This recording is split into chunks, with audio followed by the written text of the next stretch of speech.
ಸರಿಯಿಲ್ಲ. ಇವತ್ತಿನ ಪರಿಸ್ಥಿತಿಗಳು ಸರಿಯಿಲ್ಲ. ಒಂದು, ಇವತ್ತು ಸದ್ಯ ಬಹಳ ಗೌರವಯುತವಾಗಿ ಕಾಂಗ್ರೆಸ್ ಹೈಕಮಾಂಡ್ ನಡ್ಕೊಳ್ಬೇಕಾಗಿದೆ. ಮೊದಲನೇದು,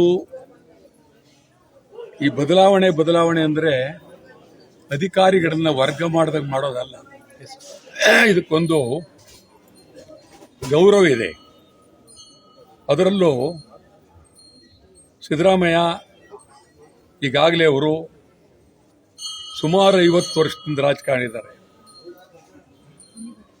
ಮಂತ್ರಿ ಆಗಿದ್ದರು, ಉಪಮುಖ್ಯಮಂತ್ರಿ ಆಗಿದ್ದರು, ಹಣಕಾಸು ಸಚಿವರಾಗಿ ಇಡೀ ದೇಶದಲ್ಲೇ ಹೆಚ್ಚಿನ ಹಣಕಾಸಿನ ಆಯವ್ಯಯವನ್ನು ಮಂಡಿಸಿರ್ತಕ್ಕಂಥವರು ಸಿದ್ದರಾಮಯ್ಯ.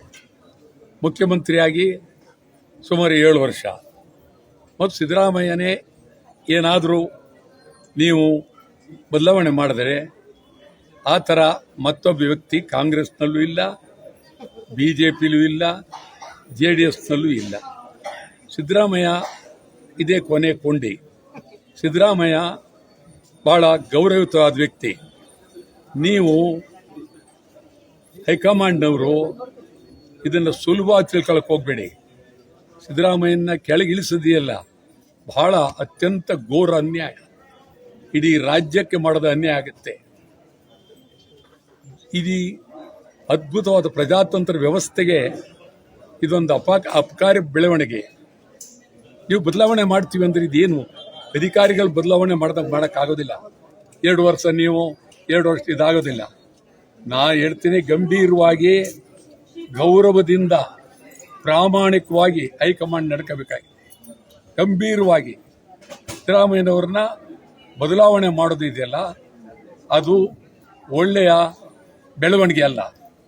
ಬದಲಾವಣೆ ಮಾಡಿದ್ರೆ ಇಡೀ ರಾಜ್ಯದಲ್ಲಿ ದಂಗೆ ಹೇಳ್ತಾರೆ ಜನ. ಅದು ಸುಲಭ ಅಲ್ಲ. ಇದು ನಾನು ಈ ಮಾತನ್ನ ಬಹಳ ಗಂಭೀರವಾಗಿ ಹೇಳ್ತಾ ಇದ್ದೀನಿ. ಯಾವ ಕಾರಣದಿಂದ ನೀವು ಬದಲಾವಣೆ ಮಾಡ್ತೀರಿ? ನಿಮ್ಮ ರಾಜಕಾರಣ ಇರ್ಬೋದು, ಬದಲಾವಣೆ ಮಾಡಬೇಕಾದ್ರೆ ಏನಾದರೂ ಅವ್ರ ಮೇಲೆ ಯಾವುದೇ ಒಂದು